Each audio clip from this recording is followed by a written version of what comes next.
All right, bet. Y'all ready? Yes, sir. All right. What's good? What's good? What's good? Y'all tuning in to 5B podcast hosted by your man Kill. Man, I got my squad up here in effect with me today. I got my man Tone from Into the Dome. What's going on, bro? Everything love, baby. All right, no doubt. And yo, I got my man. We've been chopping up on Twitter for a minute. Definitely had to finally get him in on the show prayerfully. You know, we can start getting him in more often. I got my man Eddie out of LA. What's going on, fam? Yo, I'm good, man. Just glad to be chopping it up. Nah, man. I appreciate y'all brothers making time for this, man. Yo, we're gonna do something today that we never really dedicated a whole show to. You know, maybe after the show is over, we'll chop it up about this.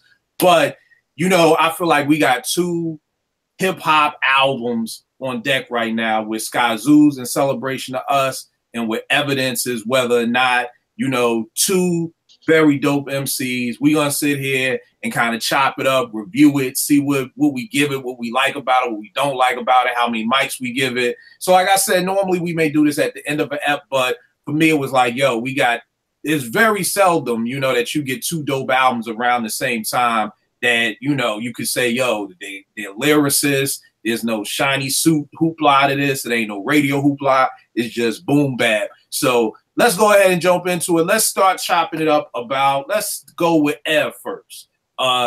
Ev's joint, you know, definitely the Whether or Not joint off of Rhyme says Ev is one of my favorite slept on MCs. A lot of people don't rock with Ev. Whenever I mention Ev's name, they're like, I don't really rock with dude. It's actually shocking to me that I know a lot of hip hop heads that don't like Dilated Peoples, which shocks me because I'm like, yo, you got two dope lyricists in Ev and Ira Science. You got DJ Babu, one of the illest DJs.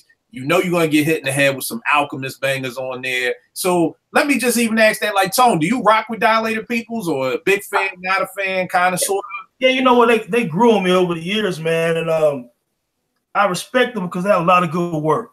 You know, and I still think they still slept on. Evidence is slept on as an MC. Dilated slept on as a group overall. But yeah, I dig them, man. I rock with them. All right, no doubt. Eddie, what about you? Do you rock with Dilated? You know, I think it was their second album that had Live on Stage and Worst Comes to Worst. Yeah, expansion. That album I was definitely feeling.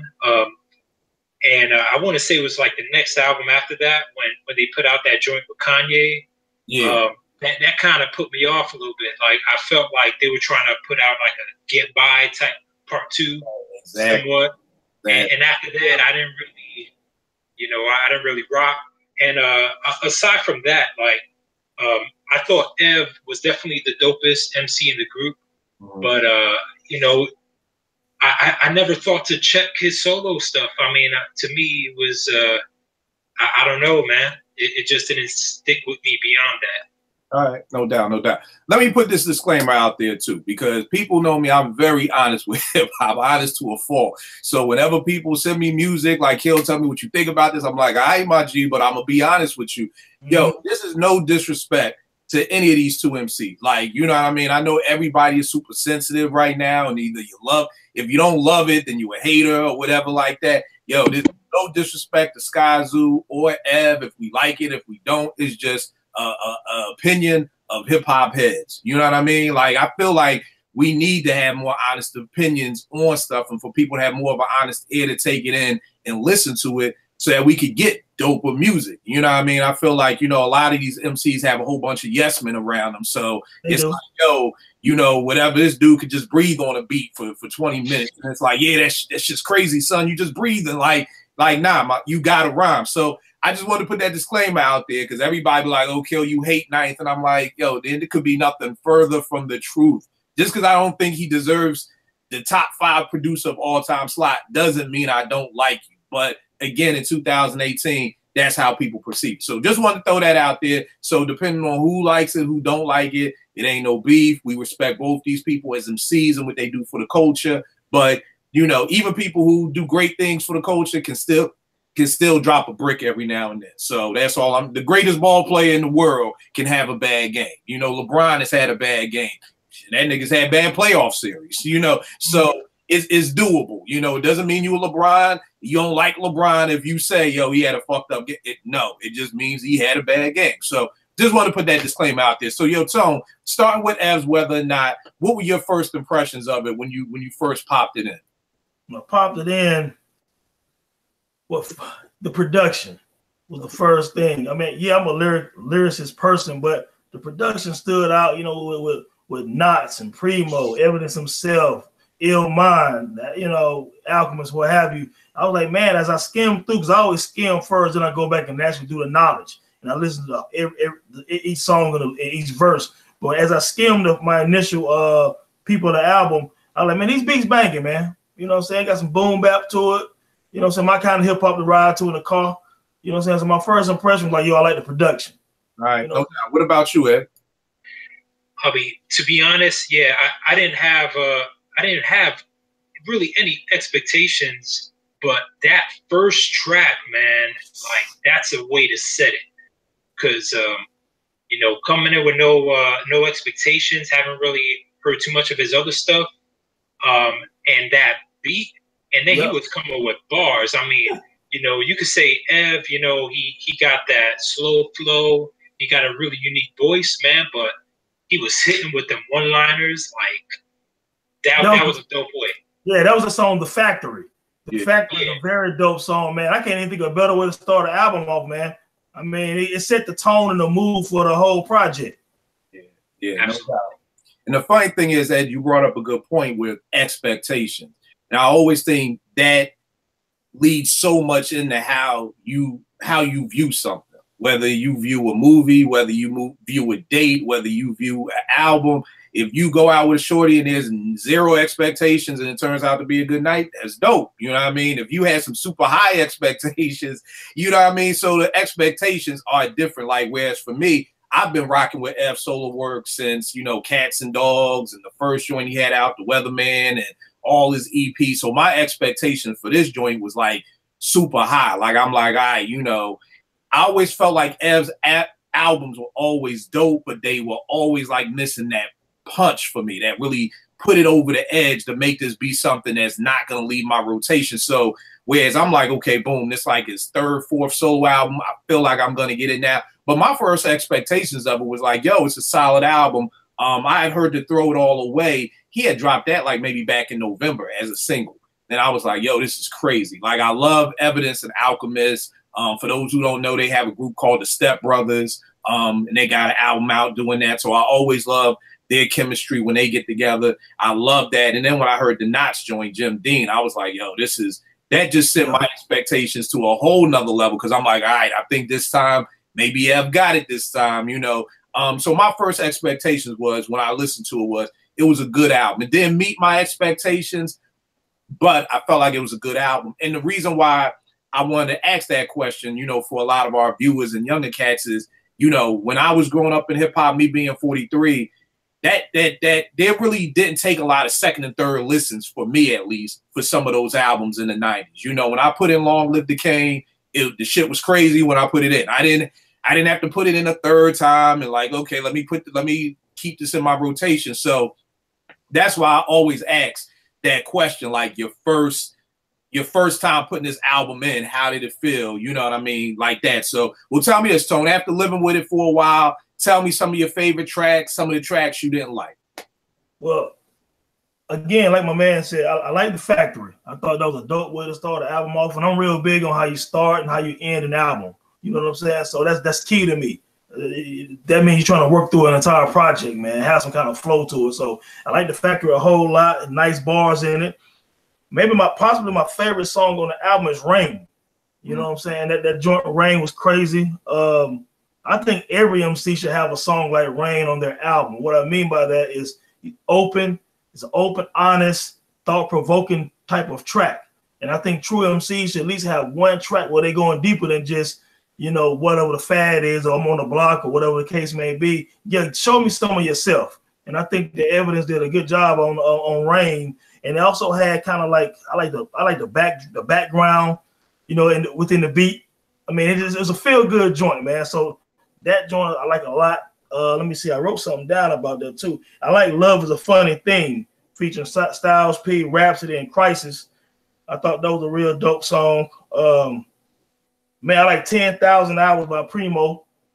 those probably more or less my favorite tracks on there. Man, to be honest with you, man, it wasn't too many tracks I didn't necessarily like. I just like some better than others. You know what I'm saying? So I don't really have one I say, man, that track really ain't that hot. I thought it was either solid or a pretty good track.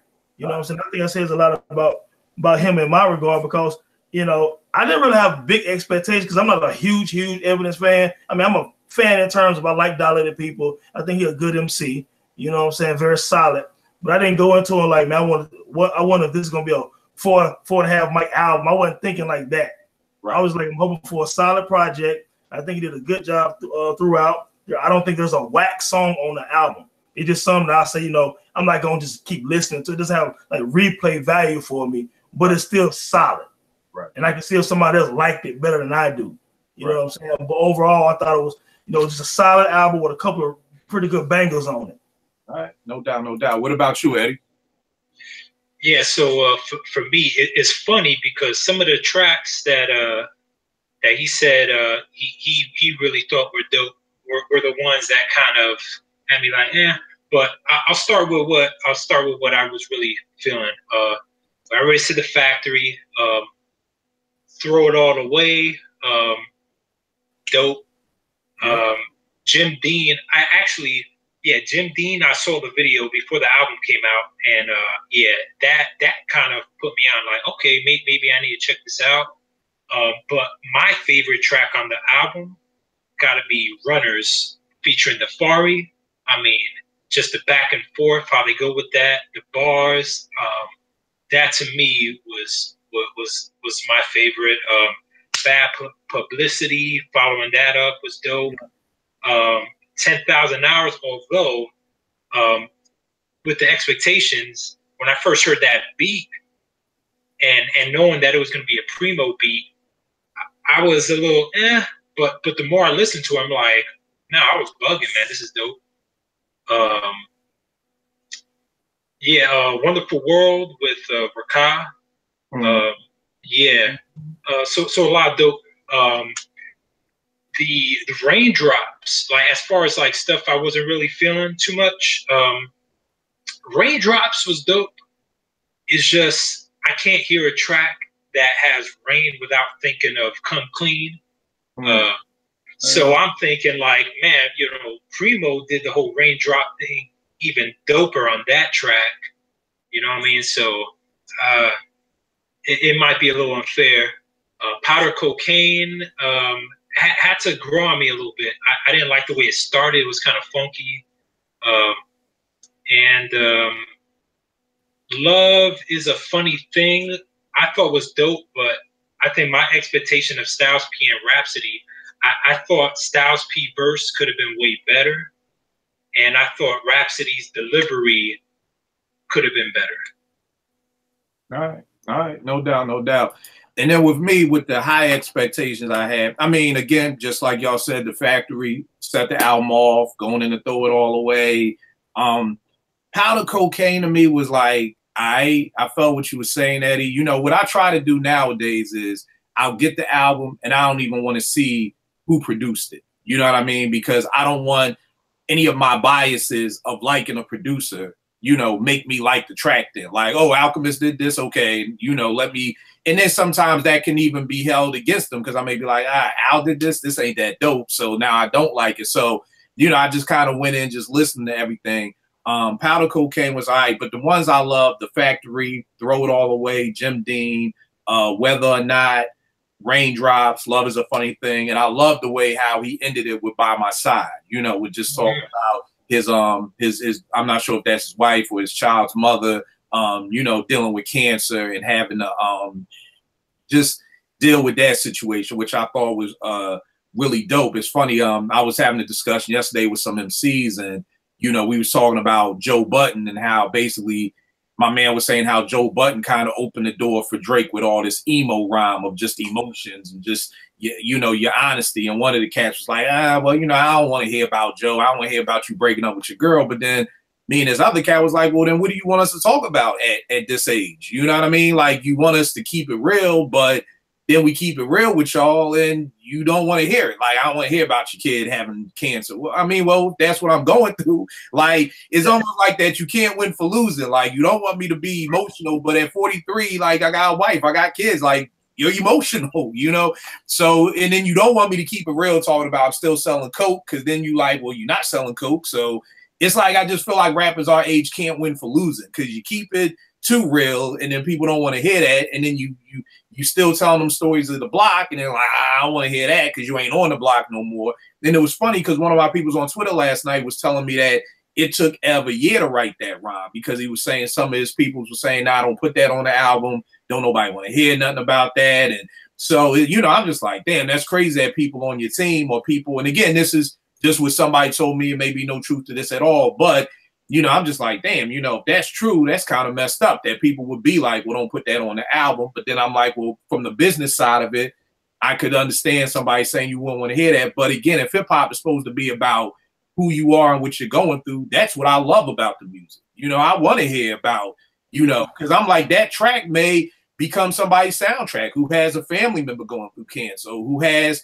you know, you hear these things about, oh, Tribe Called Quest saved my life. I was going through this, and I would play this song, and I would do that.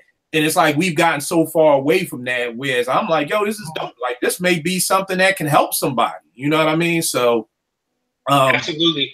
And I'm with you. The only reason why I didn't mention that track as my top is because I wanted another verse on that. Like, I loved it. Like, I absolutely, you know, the being personal and emotion, and then after it cut off at the first verse, I mean, I like the skit, I like all that, but I just wanted another verse because I was like, build on that, you know, because that could be, you know, maybe on his next album he could have more exposure of himself. You know what I mean? Right, right. And that's the reason why I, you know, with this project, I became even more of an Evidence fan. Because again, I'm 42, man. I'm all about connecting with the artist, and the artist trying to connect with the fans and growing as an MC. He shouldn't be rhyming the same way he rhymed on the first Dilated People album. You see what I'm saying? So him talking about his son, or him talking about just life in general, he had a lot of bars about his life. Like, for example, on Raindrops, I jotted this down. He just said something simple like, think about the past as a pass in my car. Now, that can mean a whole lot of things. He could be driving back through his old neighborhood, looking at how his life was and how he's grown as a man, as a person. You know what I mean? Or you drive looking at your rear view, like Pac's song, looking at the rear view. You know what I'm saying? So for me, it's that connection. You know, people like Tupac because whether he was acting some and wilding out some, he had tracks where he connected with people because he gave a piece of himself. DMX, he's felt. You know, I've seen DMX in concert a few times, and people generally rock with DMX. Right. Like, when you see him in trouble with the law and stuff like that, you're like, come on, fam, get it together, baby, because you got that connection with X. Eminem fans, I'm a fan of M to a degree, but his true fans, they love him because he really gave you a piece of his life for real. Right. You know what I'm saying? So the artist that was able, even with Jay-Z always had a shield up. And then with this 444, whatever, like it or not, he said some stuff you didn't expect Jay-Z to say. Right. About his life, his family, his wife, his kids, yada yada. Jigga didn't do that. Right. Because Jigga was a dope boy. You know what I'm saying? He didn't give you that piece of himself. So I love the growth, man. So that's the part about Evidence I did like, man. I see the growth in him as an MC, opening up and things like that, make him a more complete artist. So, you know, I feel you on that, my man, Eddie. And the thing is, too, kind of like what you're saying about that is, to me, that's always been the reason why hip hop was so dope. You know what I mean? Because like you said, even with Jay-Z, even though he didn't open up, you felt a connection. Because guess what? If you was from Brooklyn and Jay from Brooklyn, there's a connection. You know, Jay ain't have his pop around, you ain't have your pop around, connection. Jay so dope, you so dope, connection. You know, is why I believe that people love hip hop so much. You know, I've seen people literally have fights over, I'm talking fist fights, like fucking up people's cribs over who better, bigger Jay. And I'm like, y'all niggas is in here rumbling over two dudes you've never met and probably never will be. You know what I mean? But y'all are literally, because you feel that connection with them. And I feel like, you know, that's maybe where hip hop has gotten away from. And that's why I love music like that. I love MCs like Fonte, or, you know, I got it from Mr. Funky from Lords of the Underground. He's the first person I ever heard say this a couple of years ago, was you need that adult contemporary hip hop. You know, like I know when I was growing up in Philly, you had Power 99, which was the young boy station. That's where you heard the Jodeci and all, you know, all of that. And then you had WDAS, which was adult contemporary that played the Anita Baker, the Luther Vandross. That was the stuff that my pop listened to. You know what I mean? And I feel like that's what we don't have. We don't have enough adult contemporary hip hop where you have Fonte saying things like, yo, you really gonna throw it all the way to this for this girl on IG? You know, like that's an ill lie. Like, yo, you really gonna throw your whole family away for some chick DM you on IG? Right. You know, it's something that somebody could relate to. Or on Fonte's Charity Starts at Home, he like, yo, bro, go home. It's 4 a.m. in the morning. Ain't nothing ain't nothing out here for you. Like, that may just be something that you may never know. A dude may be driving to go do some dirt and be like, man, you know what? Let me go back home to my family. Like, so that's the type of music that I want to hear. So like I said, it was just shocking. It could just be a story. I don't know if it's true or not, what my man was saying, how people was telling him to not put this on the album. And I was thinking that it could be possible he didn't do a second verse, because I'm sure to get through this rhyme had to be hard. You know what I mean? To get through it, you know, you ask people to talk about somebody in their family dying, you know, they're going to tear up. You know, it's going to be a hard process. So I'm assuming maybe that could be why, you know, it was only one verse. But I really love that. And I love that being the ending to the album, you know, because I had to go back and listen to it a couple of times, because I'm just like, I know his mom passed away a couple of years ago. I'm not sure how. So, you know, I had to just go back and listen to it a couple of times. You made me think of something, Kill. Not to get off, but because I definitely love when MCs get personal. But I was thinking about like Joe Budden. I know you've been mentioning how you became a fan of Joe Budden, and Royce on his newest stuff, getting more personal and opening up. Yep. And one thing I was thinking about was, well, I believe they both gone into therapy for different reasons. I mean, obviously Royce with alcoholism, right. You go through the 12 steps, you open up.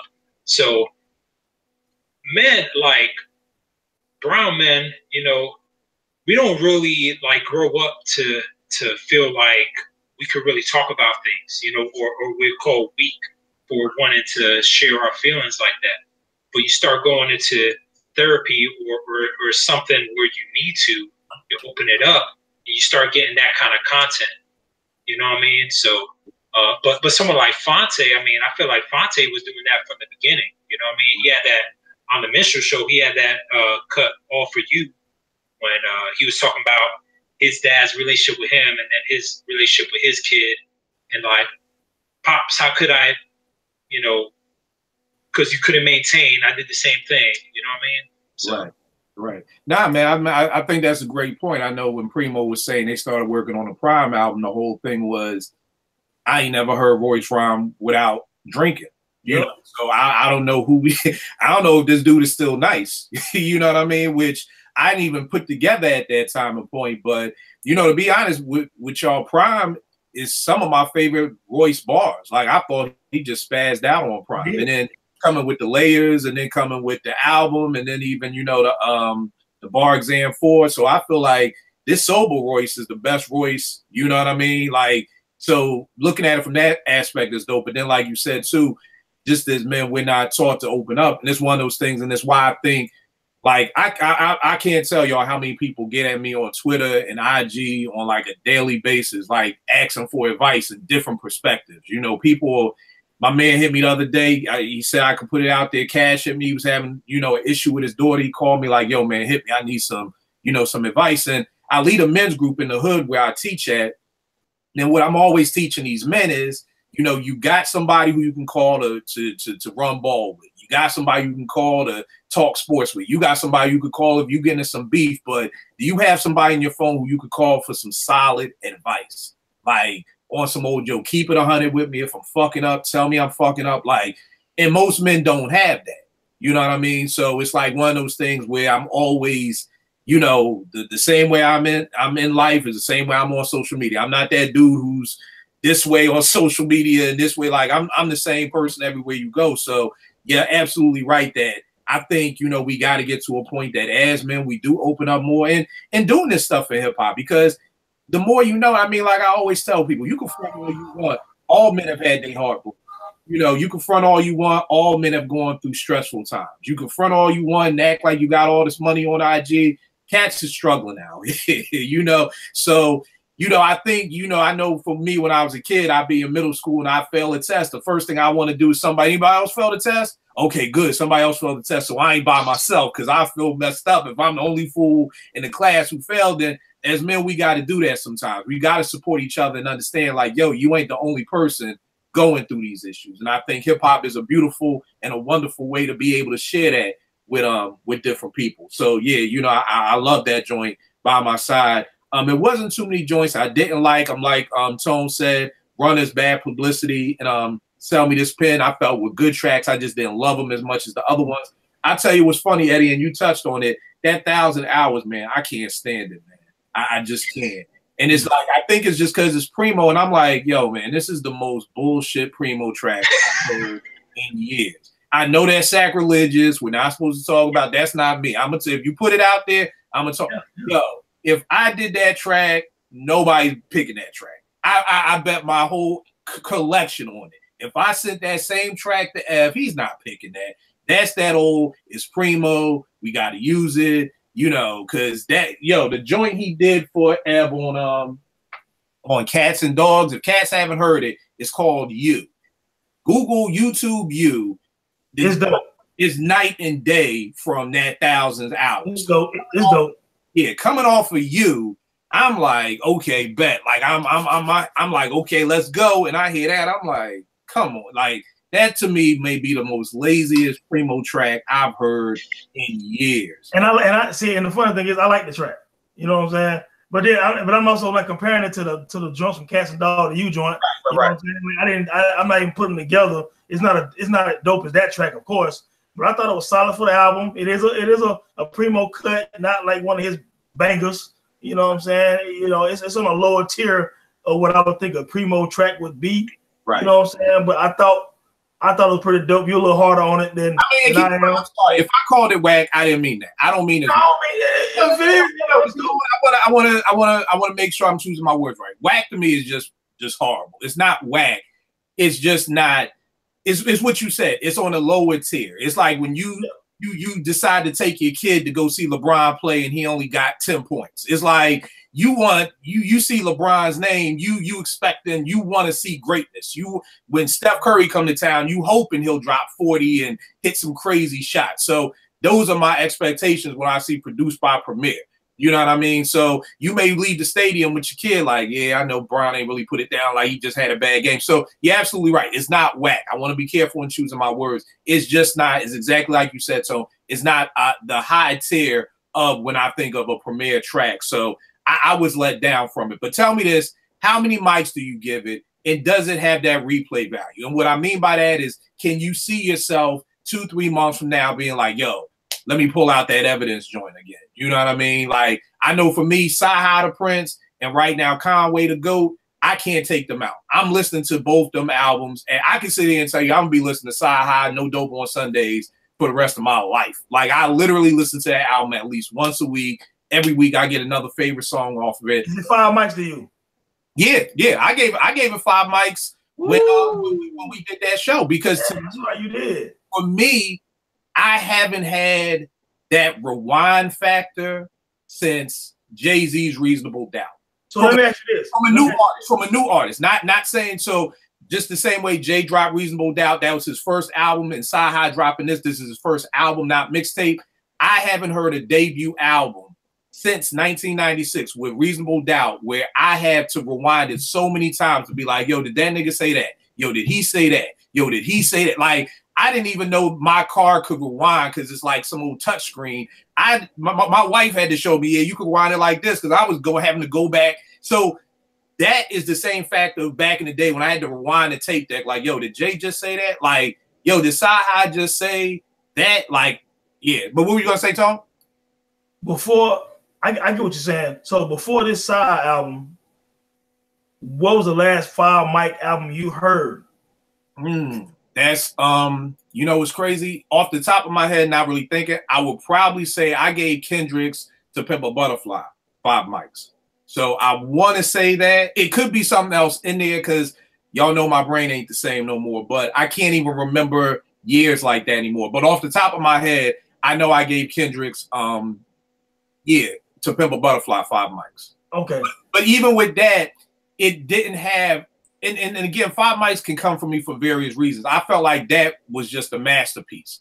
You know, it really wasn't about the rewind factor on The Pimp a Butterfly for me. You know, it was how it was put together. It was the music. It was the concepts behind the album that made that a 5 mic album. But I can sit here and tell you, I probably haven't listened to Pimp a Butterfly in a hot minute. Whereas with this SKyzoo, it was just everything he did, like the lyrics matched the beats. And the beats weren't the most incredible beats standing on their own.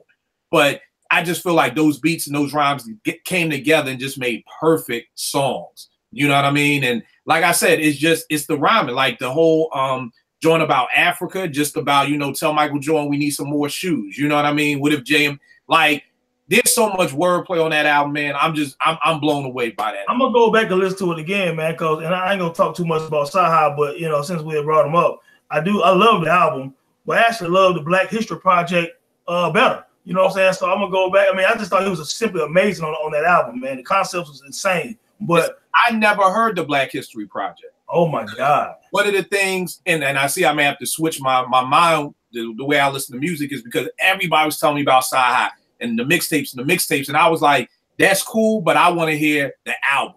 You know, okay, because I like with mixtapes sometimes, like I feel like it's like and one, and people will always call me, people like, yo, Kills this cat out in Brooklyn, man, he nice, and then he get to college and he's subpar. So I'm like, I'm always waiting for the album. I'm waiting. When I say album, it's like this: the Black History Project is all original beats. Like he's not rhyming over a Biggie beat or a Common beat. No, they're all original tracks. You know what I'm saying? So that's why when I look at the new age of mixtapes, they basically albums.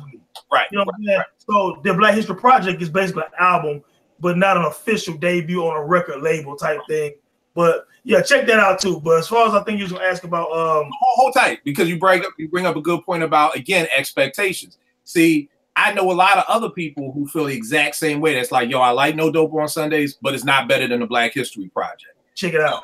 So for y'all are going into this album with higher expectations. I'm like, with this album, I'm going into SKyzoo. I haven't heard anything. I didn't hear him on the Cypher. I've never heard SKyzoo rhyme anything. Oh, okay. Wow. Okay. So I'm going into this album with zero expectations. Oh, you know what I mean? Again, there's how expectations can differ somebody's thing. Because if you're going into it, you're about the third person I've heard say that. Like, I was expecting much more than what I got based off of the Black History Project, where, like I said, I've never heard SKyzoo say a word. I didn't know what SKyzoo looked like. And maybe that's why I love this album so much, because it took me back to 85, you know, when I didn't know what Rakim looked like. You know, I always tell people the joke is I saw the album cover, I thought Eric B was Rakim. Right. I mean, because a lot of people did. Time, you know, so that was SKyzoo. When I saw what SKyzoo looked like, I was like, damn, I didn't expect him to look like that. So I didn't know nothing about SKyzoo coming into this album. It was zero. It was just everybody telling me he's dope, popping the CD in, being like, wow. You know what I mean? So expectations. But go back to what you were saying about how many mics you give it, and if you can see yourself, is this going to be something that's going to be pulled out again and again? Okay, so I look at mics. I'm a pretty hard critic with mics. So let me preface that by saying that. Me too, brother. Me too. Every hot album I hear is not 5 mics to me. You know what I'm saying? I really hold that 5 mic at such a high standard when I think about the Chronic and 36 Chambers and Paid in Full and all of that shit. That's the way I look at it. Even on up to now, some of the newer work that I consider classic. Not many. But as far as evidence, I give it 3.5. Okay. I think that's a very solid album. It's a very solid rating. Good bars, nice concepts. I like the production. He's not a fascinating MC, and what I mean by that is his replay value will be pretty minimal to me. I'll listen to it every now and then, but fascinating MCs to me is someone like a Mos Def, who is very dynamic on the mic. I'm gonna keep rewinding his verses. Like I have Black on Both Sides in the car right now. You know, it came out in 1999. I still listen to it and still catch jewels in it in 2018. Right. You know what I'm saying? Because he's so dynamic as an MC. He's like Andre and Pharoah Monch and people like that. So evidence is That's off for 1 second, but man, yo, when you talk about Most, I was just listening to I did this Best of Black Star mixtape, and that joint Little Brother that Dilla did for them. And Most says this line I tell my kids all the time: where you at, I've been, and where you been, I left. Like, to me, that's such a dope line. Like, where you at, I already been there. Y'all think y'all know, and where you been, I left. Like, that's such a dope line to me, you know. But I'm my bad. Back to what you said. No, you good. So so Evidence is solid. I like what it represents. I think it represents hip hop well. He's done that as a solo artist and with Dilated People. So I got a lot of respect for him. So I'm gonna give that whether or not 3.5, man. I think he did a pretty good job. All right, now what's your replay value on it? Can you see yourself 2-3 months down the line being like, yo, let me pop that Evidence back in? The fact that I can't even answer that shows you that it's gonna probably be minimal. You know what I'm saying? I do think it's dope. Every now and then I slide in when I put some joints in the ride, but no, it's not gonna be the way you felt about Sci-Hi joint or some of the other joints that came out. It's not gonna be like, oh, I have to throw this in to get that fix. You know what I'm saying? On my way to the office or something like that. So a little bit of replay, but not much. All right, no doubt. What about you, Eddie? How many mics and what's the replay value? For me, I would give it a 4, and I think that I don't have any other Evidence albums to really compare it to. I mean, I've heard songs here and there, but yeah, man, I think the production is there, and his flow on it. I mean, he switches it up a little bit on some tracks. The features are really dope. Yeah, I just think there's not really a skippable track here for me, and it's because I don't have any other Evidence albums in my rotation. I think he's, to me, unique enough that I get that. All right, let me throw this on. But you don't know, man. There's a lot of dope albums coming out in March, so you never know. All right, no doubt. I'm like Tone. It gets a 3.5 from me. My expectations were real high for this. I don't know if Ev is one of those MCs, and speaking of Dilated, I used to always say this because Dilated's albums were usually evident. I mean, Alchemist may do 6, Joey Chavez used to do 1 or 2, and then Ev and Babu would always check in with like 2 tracks a piece. And the 2 tracks they would check in with would be bananas. And I'd be like, yo, why don't y'all just produce a whole album or whatever? Here's the problem with that. Then Babu did an album, I think, with The Far Ride, and the production wasn't that great. And what that kind of showed me is that there are some producers who just need to do 1 or 2 tracks. Every producer is not built to produce an entire album. That's no knock on them. Again, it's just my humble opinion. Every producer is not built to be able to produce a whole album. I think with Ev, there's a reason why EPMD to me was so dope, because they complement each other. You know what I mean? Some people need to be in groups. Every MC is not built to be a solo MC. And I don't know exactly when in hip hop we got to this point where it was like, anybody who's a group now, I just expect at some time or point y'all gonna make solo projects. Like, that wasn't my thinking in 1987 when EPMD came out. I wasn't thinking, okay, well, when is this group gonna break up, or not even break up, but do so? I never thought with Tribe, oh, okay, when is Tip gonna do his solo project or when is Fife?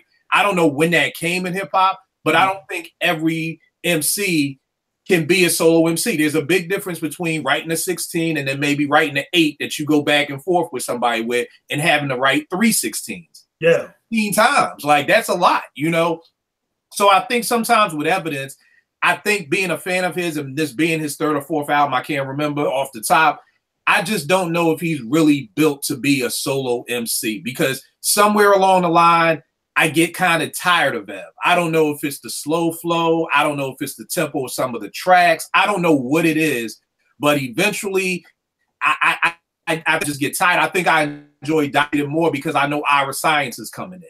You know what I'm saying? And it's that back and forth. And so it's almost like, it's like a tag team. If y'all used to watch wrestling, the Road Warriors were dope as a tag team. The Rock and Roll Express was dope as a tag team. I don't know how Animal could have been just being a Dolo wrestler. You know what I mean? Or, I don't know. Maybe he would have been crazy, but it was like, it's a tag team. So I think that's why I'm always like, in the beginning, I was like, I'm always waiting for Ev to go over that next hurdle. maybe there is no other hurdle for him to get over. This is what he's going to give you. Maybe what I'm waiting for is our science to come in and kind of tag him out and be like, okay, now here's my voice. So you're not tired of F slow flow. Like, I'm giving you something new to hear. So, you know, I definitely think it's a strong 3.5. To be honest with you, it's probably not a lot of replay value for me as an album. I think, you know, one of the things I probably do, and I end up doing this a lot, is I'll make a mixtape with the 4 or 5 of my favorite songs and blend that with another person's album with their 3 or 4 of my favorite songs, and do that with enough artists, and then just get a mixtape where I can just enjoy it all the way through. And again, I don't know if that's because this new generation, and it's funny because they're not new generation MCs. I know this new generation of listeners are built on iTunes, which are just singles, you know, and putting an album together, I really think is an art. And I don't think everybody has that art. I think one of the things, and we're going to do this in one of the upcoming shows, the death of the executive producer. You know, there were executive producers and A&Rs in the 90s who really cared about their job and did their job. You know what I mean? Like, making sure that this album sounds good, being there to help an MC pick out the beats, and being there to help, we're going to mold this, and the way we're going to do the track listing and the sequencing of the album. I don't think a lot of MCs have that. MCs I work with will just be like, I don't care, Kill, just put it and that's where your Puffs and Dr. Dre's and all them came in, because they facilitated the project. Right. Yeah, man. Well, you know, even your RZAs, because wasn't for RZA, Wu-Tang's first album may have been 8 dudes rhyming on every track. Which got boring after a while. You needed a coach to say, nah, Ray and Ghost, you get on this, and Meth, you do the chorus, and you need that coach. And right now, we don't have a lot of coaches. No, you don't. People just playing ball. And like I said, there are MCs I work with who will be like, I'm like, well, how y'all want to sequence this? And they're like, oh, just put it in the order that we recorded it. I'm like, nah, bro. Like, you can't just put it in the order where we recorded it. Like, all right, let me do it then, and I'll try to, you know, because I'm like, we need, like y'all said, we need to start with a strong song. And then we need to, you know, maybe when the album starts to die down a little, we need another wake you up moment. And then we need to bring you back up. And that final song to me needs to be as dope as the first song. And a lot of albums I hear nowadays don't have that. You know, by song 8, I'm like, can this shit? You know what, too? It's funny. What's funny, both of you guys talking about Fonte earlier, and on one of the Little Brother's early mixtapes, he was actually talking about marking how he don't like mixtapes, because he said Fonte was talking about how he don't want to hear certain MCs spitting 1,000 unfocused bars. You know what I'm saying? He's just rhyming to be rhyming. You know what I'm saying? I think that happens when you don't have a coach to say, hey man, pull that. Yeah, we don't need that track. Yeah, that's an extra skit we don't need. You know what I'm saying? Kind of like when I look at Kanye West's Late Registration, even though it has great tracks, too many corny skits. You know what I'm saying? That's because he was doing his own thing. He needed somebody to be like, yeah, let's take some of that out.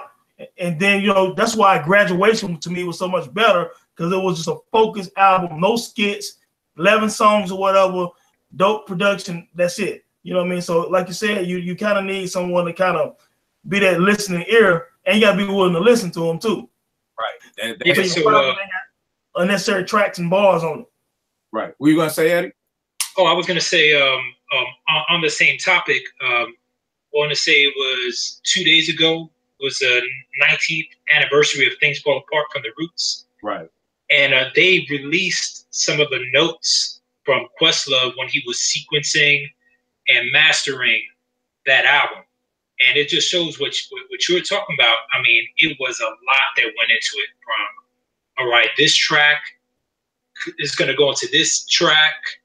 We're going to change the decibel level, or we need an interlude or a skit, because it's not going to be a smooth transition. You know what I mean? Like, and I remember being on OK Player, and Questlove used to post a lot, and he was really, really specific about his sequencing and all that. You know, now a lot of people don't realize how important that is, but it's literally like, if anybody's ever shot a video, you just come back with a lot of footage.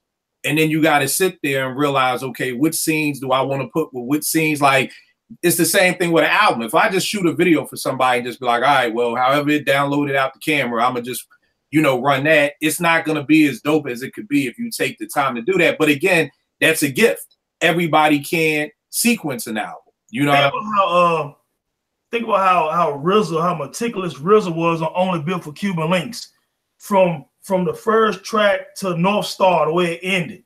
Right. Like it was like a movie. Right. You know what I'm saying? I mean, it was pretty much flawless. Right. But again, it's not a gift that everybody has. If Ray, we saw what we got when Ray worked by himself with Immobility. You know what I mean? So you can kind of see it's not always just, oh, we don't got the RZA beats. Is that you've got to have a great coach. Anybody who watched basketball, the Spurs, they're a great organization from owner to coach, the GM. They do amazing things. They find this hidden talent in the second round of the draft, and they make them stars and all-stars. It takes that, and it's obvious that every team in the NBA don't have the same structure. Same thing in hip-hop. It's a gift to be able to sit there. When I was doing Fanat's album, I probably spent about 2 weeks sequencing the album. Like, okay, I'm going to do this the first time. This my first hit at it. Take it, ride with it for a week. Nah, I don't like how that song blends into that song. Nah, trash that CD. Let's go back. Let's figure this out. Because I said I never want nobody to feel like in the middle of the album, you're like, when is this shit going to be over? Like a great example, like you said, Eddie Quest, I used to live on OK Player, when he was talking about Voodoo, and he said, yo, when Africa goes off, we want you to be like, that's it. I want more. Like, that's the key. Like, I want when this album ends, I want people to be mad. Like, that's it. We got to start over again. Like, I don't want, and there's so many albums I hear nowadays, I'll be so fucking bored. Like, yo, is this shit over yet? Like, and that's not like the way the album starts off, it needs to end just as hype. Most times I'll save the hypest, dopest song for the last song. You know what I mean? If for no other reason, if you don't like shit else on the album, you're gonna want to get to that last song again or whatever. But all right, that's let's get into SKyzoo in celebration of SKyzoo with Dope MC. I think I first got put on the SKyzoo. Not a big fan of Illmind's production. Let me throw that out there. So a lot of his early stuff with Illmind, I really didn't rock with because I wasn't really in love with the production. Another thing I noticed about this beat, and we'll get into it later, but the time that I really love SKyzoo, my man Mafra Guzanu did a track called Brooklyn. God, my brain is really going down. Brooklyn something. I can't even remember it. Brooklyn Accent. That's it. If y'all haven't heard it, Google it. Very dope song by my man Mav. Sky is on that, and Sky kills his verse. And the crazy thing about it is I was like, these are the beats I want SKyzoo over. This Brooklyn, accent joint, like Sky just sounded so dope. And that was my first time getting put on the SKyzoo. I love the Barrel Brothers album. To be honest, I've never been a big fan of a SKyzoo album because the production never really grabbed me enough to pull me in. Very dope lyricist, but me being a producer, if the production doesn't grab me, it's kind of hard for me to get into. I hear everybody talking about the album he did with the people sitting on the brownstone, the cartoons, and people love SKyzoo. Again, just for me, never been a big fan of the beat. So like Eddie, with Ev coming into this album, I had no expectations. To be honest with you, keeping it 100, if we wasn't doing this show, I probably wouldn't even listen. I would have listened to it eventually. I would have got to it eventually, but it would have really been down the line. Because the way I am with my rotation, I like to live with an album for a while, and I know everybody gonna laugh at me. I know everybody hates the album. I'm still listening to Justin Timberlake's Man of the Wood album. So that joint is still in my rotation. It's okay. I catch hell for it every day on Twitter, but it's okay. So when I get an album, I like to live with it for 2 to 3 weeks. So it takes stuff a while to get to my rotation because I did a show about this with Ev about why are we speed dating hip hop. Like, it's like, okay, I'm only going to give Ev one spin because now I got to hurry up and get to the SKyzoo album. Then I got to hurry up and get to this album. Then I got to hurry up and get to that. I'm like, yo, stop speed dating hip hop. Like, chill with it. Relax. Kick it with it. Like, spend some time with it. Like, give an album. I don't mind if I can't be part of the conversation, for 2-3 weeks because I haven't heard that album yet. I'm just enjoying the album I'm with right now. So, like I said, if we wasn't doing this show, I probably wouldn't even listen to the SKyzoo album for a couple of months. But, Tone, in celebration of us, what was your first initial, oomph of Sky's album? Well, actually, real quick, as far as expectations, I did have pretty high standards and expectations for SKyzoo because I am a fan. Okay. I do like his earlier work. I like the joint, The Salvation, a whole lot. You know what I'm saying? Ninth and them did a good job on that album. I do like a lot of Illmind joints he did early on. So yeah, I had pretty high expectations, man, going into the album. And And truthfully, again, I did my skim first before I do the knowledge.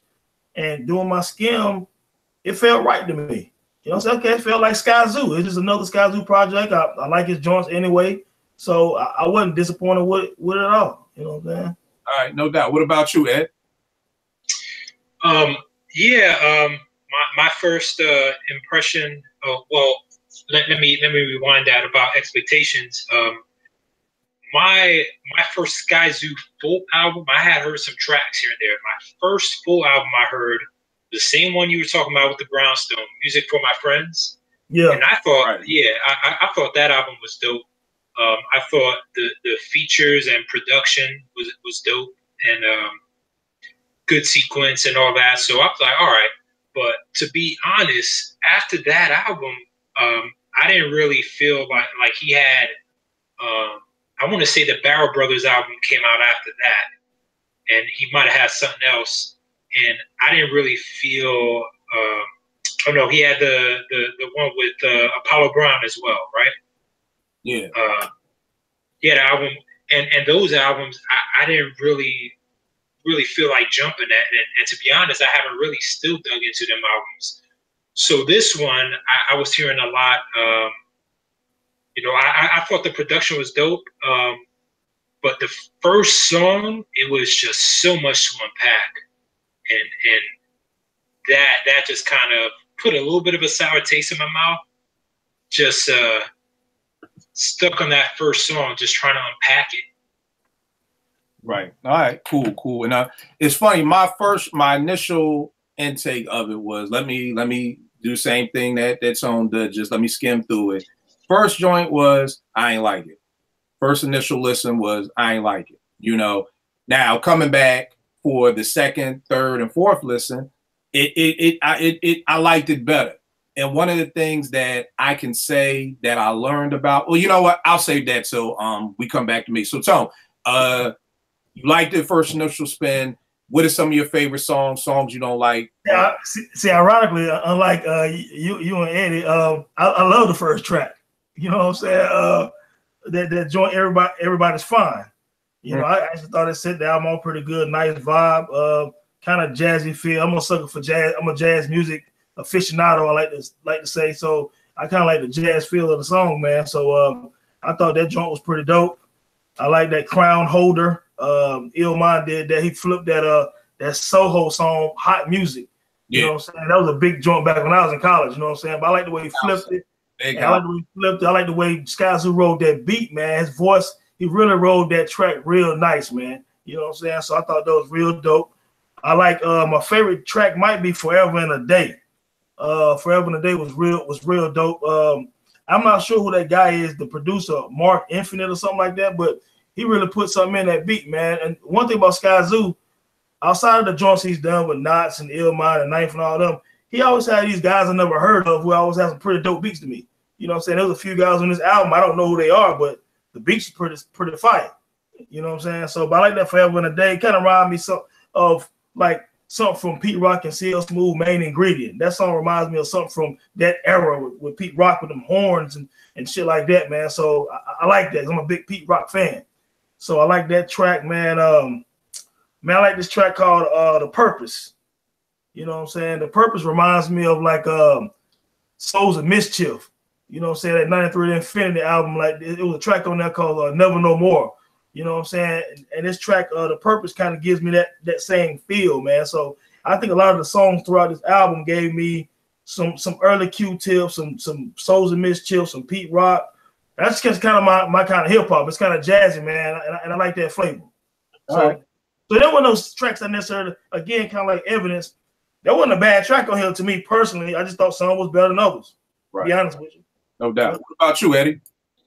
Yeah. So for me, I want to say like everybody's fine. Like I like the beat on that. It was a cool way to start. It just was, he barred to death, and I felt like obviously he was telling a story, and I felt like with all the wordplay and metaphors, it was so hard to catch where he was going that I just got frustrated. You know what I mean? And after a few listens, now I'm picking it up, and certain bars that I'm like, oh, all right, that's what he was talking about. So I would just want to clear that up. But my favorite tracks, Sound Like was dope, because especially even the way he started that track when he said, I can't remember the exact, but he says, sound like something you heard and you had to rewind to catch what you thought you caught.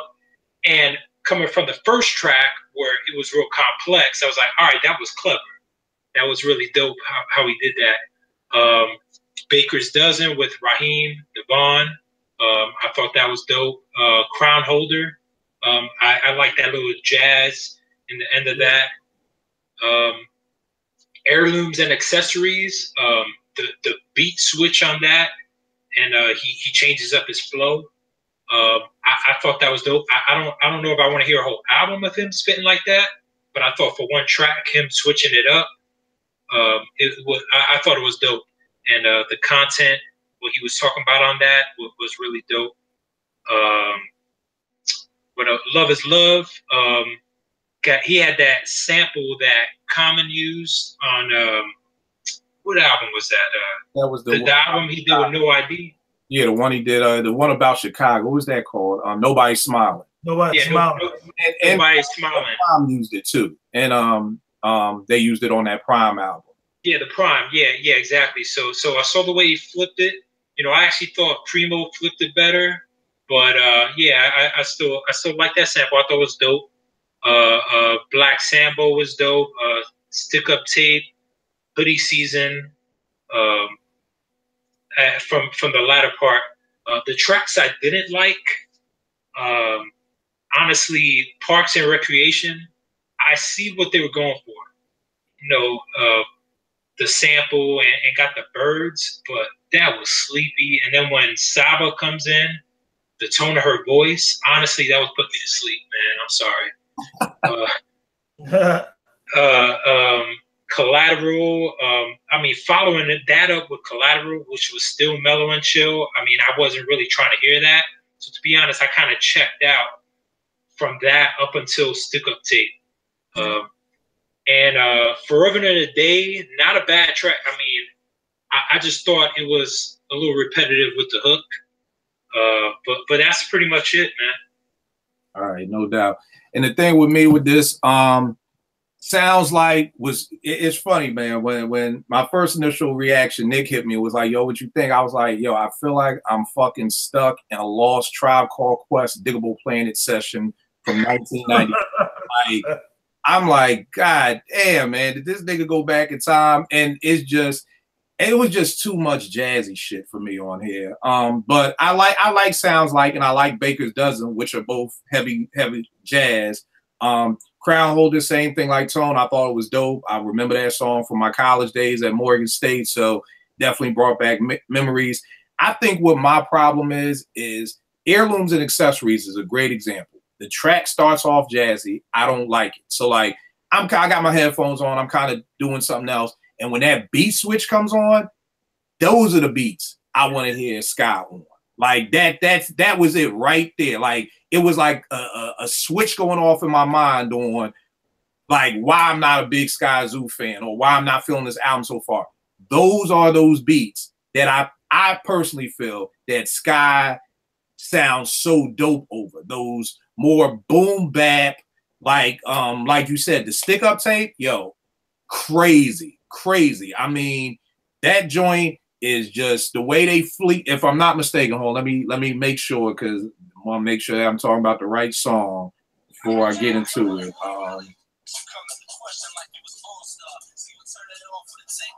Yeah, they flipped. Whoever did this, who did this song? Because I don't even know the producers. Do you know who did the Stick Up Tape? No, I had it right here, and I hit the wrong. Don't worry about it. They used the Heat Wave Star of the Story sample, which is one of my favorite songs that Tribe used for it's on Low End Theory.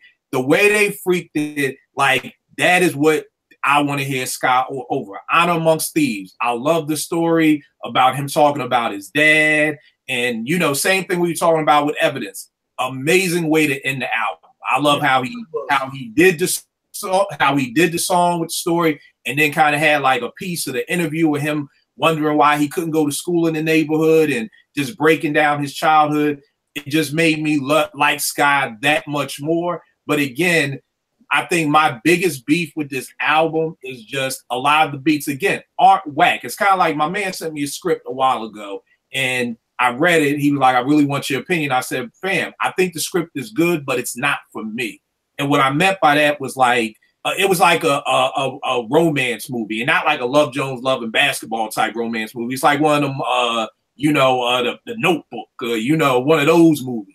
Those movies just don't speak to me. They could win awards. They may have wonderful acting, but it's just not for me. It's like, I don't like country music. It's not for me. You know what I mean? So those jazzy beats, they're not whack. They're just not for me. You know what I mean? I love hearing Sky over those Honor Amongst Thieves, the stick-up tapes, Love is Love, the second part of Heirlooms and Accessories. Like, that's the Sky that I want. And I think I really started to enjoy Sky over the Barrel Brothers album. And I think it was, again, maybe him and Torre going back and forth. There's a track on the Barrel Brothers album where they flip it, and he's talking about the first time he got some in Jamaica, Queens. And it's like, I like him over those harder beats. So I think that's so Kill. Huh? Oh, I ain't mean to cut you off, bro. So have you heard SKyzoo join A Dream Deferred? Nah, I haven't. So I think that would be a recommendation I would give you. Right. You like kind of over those kind of boom bap type joints or whatever. Dream Deferred has that for you. You know what I mean? I promise you that you'll probably love that joint. That's probably my second or third favorite project by SKyzoo, man. So yeah, check that out. A Dream Deferred, man. You won't be mad. All right, bet. And I think, because I think this is a very dope album. But like I said, like the purpose to me, the singing, like I don't like Shorty's voice. So again, it to me, this album almost mirrors the Evidence album. There's really no song that I'm like, I don't like, you know what I'm saying, straight up and down. It's just like, yo, if I had the sounds like Baker Dozen, Crown Holders, forget the first part of Heirlooms and Accessories, Love is Love, Stick Up, Honor Amongst Thieves, I love this album even more. But Tone, on that note, what do you give it? How many mics? And what's the replay value for it? Okay, so for me personally, let me again preface my style. I love jazzy joints. I love the Tribe style. I love that Digable Planet. Even though Mobb Deep, one of my favorite groups, and I'm obsessed with Havoc's early production, I do love the way Q-Tip and those kind of guys make beats. So SKyzoo reminded me of that with this. I think it was a good blend of the jazzy joints and some of the boom bap joints. You know what I'm saying? I thought he had a good blend of that. I wouldn't want to hear one album with all of either one. You know what I'm saying? So I think that's the reason why I do like this album a lot. It has a lot of replay value for me because when I'm riding on the highway to work, I can vibe to this because I don't want to be bobbing all the time. Sometimes I just want to vibe. And he has the voice that go with these beats. So I would get it joint a 4. You know what I'm saying? It definitely has some good replay value for me personally. You know what I'm saying? And I would also probably rank this in my top 4 SKyzoo projects with the Salvation and the Dream Deferred. I would say this, the Dream Deferred, and what's that other one, man? It's escaping me right now. One of them joints, Ill Mind, be my favorite projects from him. So I like it a lot, man. All right, no doubt. Eddie, how many mics and what's the replay value for you? For me, I'm kind of at first I was thinking 4, but to be honest, like I'm thinking about replay value, and because of that, I may have to drop it down to 3.5 mics. I mean, just on the surface, I mean, I don't mind the jazzy joints except for the ones that I mentioned: Parks and Recreation, Collateral. The Purpose was cool, but I could do without it. Yeah, I think his lyrical density. I mean, I think he's a dope lyricist, but it's like it's so much to unpack. And I think over that type of production, you know what I mean? Like if I want to sit back and listen to some kind of laid back jazzy production, I'm not going to try to focus on what kind of, you know what I mean? Kind of hard for me to explain it, but it's a lot to unpack. And if I want those kind of beats for an easy listen, I'm probably listening to something else. Like a more,